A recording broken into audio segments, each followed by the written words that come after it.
ओम नमः शिवाय। दोस्तों, कैसे हो आप सब। आज मैं आपके लिए कुछ स्पेशल, कुछ खास सावन स्पेशल संदेश लेकर आई हूँ। इसीलिए इसे आप पूरा सुनना, बीच में छोड़ने की गलती मत करना। मेरे प्यारे बच्चों, हिंदू पंचांग के अनुसार सावन साल का 5वां महीना है, जो कि आज यानी 22 जुलाई से शुरू हो गया है।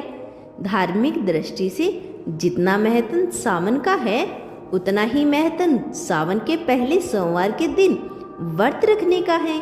ऐसा कहा जाता है कि इस दिन भगवान शिव की पूजा करने से भक्त की सभी मनोकामनाएं पूर्ण होती हैं। साथ ही विवाह में आ रही सभी रुकावट से छुटकारा मिल सकता है। तो दोस्तों, कथा शुरू करने से पहले कमेंट बॉक्स में हर हर महादेव जरूर लिखें। एक साहूकार था जो भगवान शिव का अनंत भगत था। उसके पास धन धान्य किसी भी चीज की कमी नहीं थी, लेकिन उसकी कोई संतान नहीं थी और वह इसी कामना को लेकर रोज शिव मंदिर में जाकर दीप जलाता था। उसके इस भक्ति भाव को देखकर एक दिन पार्वती जी ने शिव जी से कहा, प्रभु, यह साहूकार आपका अनंत भगत है, इसको किसी बात का कष्ट है तो आप इसको स्वयं दूर करना चाहिए। शिव जी बोले, हे पार्वती, इस साहूकार के पास पुत्र नहीं है, इसी वजह से यह परेशान रहता है। माता पार्वती कहती है कि हे ईश्वर, कृपा करके इसे पुत्र का वरदान दे दीजिए। तब भोलेनाथ ने कहा कि हे पार्वती, साहूकार के भाग में पुत्र का योग नहीं है। ऐसे में अगर पुत्र प्राप्ति का वरदान मिल गया तो वह केवल 12 वर्ष की आयु तक ही जीवित रहेगा। यह सुनने के बाद माता पार्वती ने कहा, हे प्रभु, आपको यह साहूकार के पुत्र को वर देना ही होगा, अन्यथा भगत क्यों आपकी सेवा पूजा करेंगे। माता के बार बार कहने से भोलेनाथ ने साहूकार को पुत्र का वरदान दे दिया, लेकिन यह भी कहा कि केवल 12 वर्ष तक ही जीवित रहेगा। साहूकार यह सारी बातें सुन रहा था, इसीलिए उसे ना तो खुशी हुई और ना ही दुख हुआ। वह पहले की तरह भोलेनाथ की पूजा अर्चना करता रहा। उधर सेठानी गर्भवती हुई और 9वें महीने उसे सुंदर बालक की प्राप्ति हुई। परिवार में खूब हल्लास से मनाया गया, लेकिन साहूकार पहले की तरह ही रहा और उसने बालक की 12 वर्ष की आयु का जिक्र किसी से नहीं किया। जब बालक 11 वर्ष की आयु हो गई तो एक दिन साहूकार की सेठानी ने बालक के विवाह के लिए कहा, तो साहूकार ने कहा कि वह अभी बालक को पढ़ने के लिए काशी भेजेगा।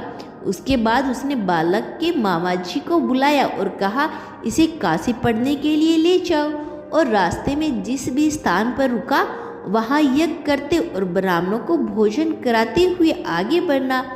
उन्होंने भी इसी तरह करते हुए जा रहे थे कि रास्ता में एक राजकुमारी का विवाह था, जिससे उसका विवाह होना था। वह एक आंख से काना था। उसके पिता ने जब अति सुंदर साहूकार के बेटे को देखा तो उसके मन में आया कि क्यों न इससे ही घोड़ी पे बिठाकर शादी के सारे कार्य संपन्न करा लिए जाए। तो उन्होंने मामा से बात की और कहा कि इसके बदले वह धन देंगे, तो वह भी राजी हो गए।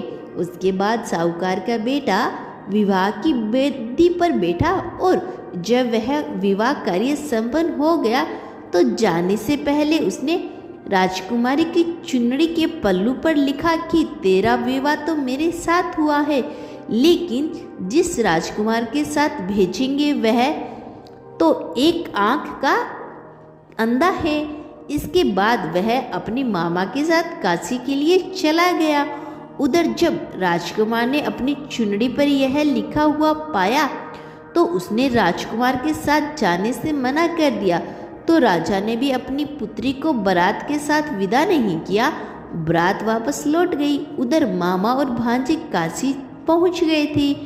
एक दिन जब मामा ने यज्ञ रचा रखा था तो भांजा बहुत देर तक बाहर नहीं आया। तो मामा ने अंदर जाके देखा तो भांजे के प्राण निकल चुके थे।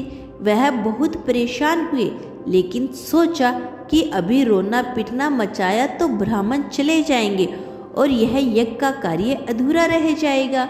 जब यज्ञ संपन्न होगा तो मामा ने रोना पिटना शुरू किया। उसी समय शिव पार्वती उधर से जा रहे थे।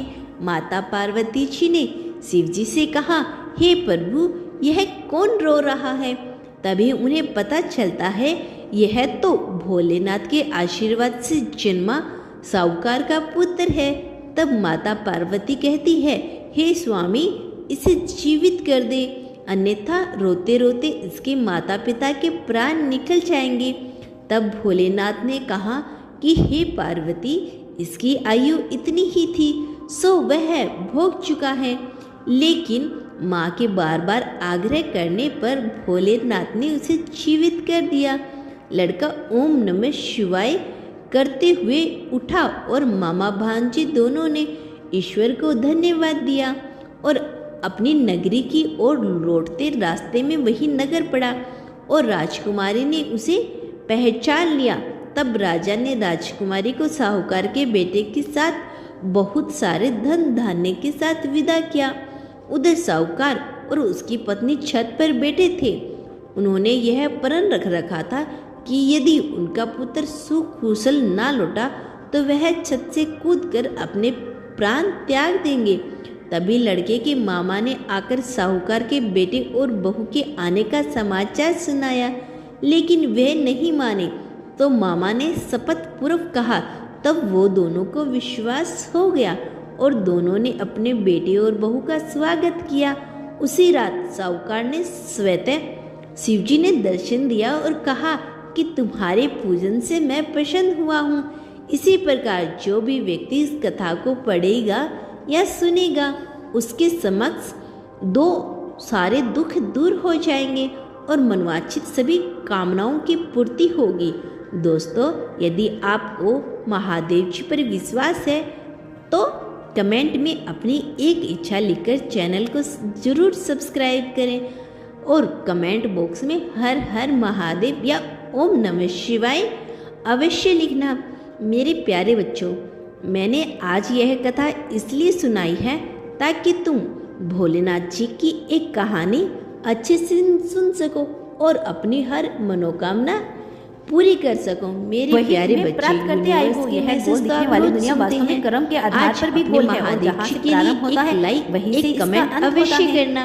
मेरा आशीर्वाद हर हाल में तुम्हारे साथ है। मेरे आने वाले संदेशों की प्रतीक्षा करना। मैं अवश्य आऊंगा तुम्हारा मार्गदर्शन करने, तुम्हें जीत दिलाने, तुम्हें सही राह पर लेके जाने के लिए, तुम्हारी गलतियों को माफ कर तुम्हें सच्चाई के रास्ते पर ले जाने के लिए। मेरे प्रिय बच्चा, सदा सुखी रहो, तुम्हारा कल्याण हो, वास्तव में तुम्हारी प्रगति होगी।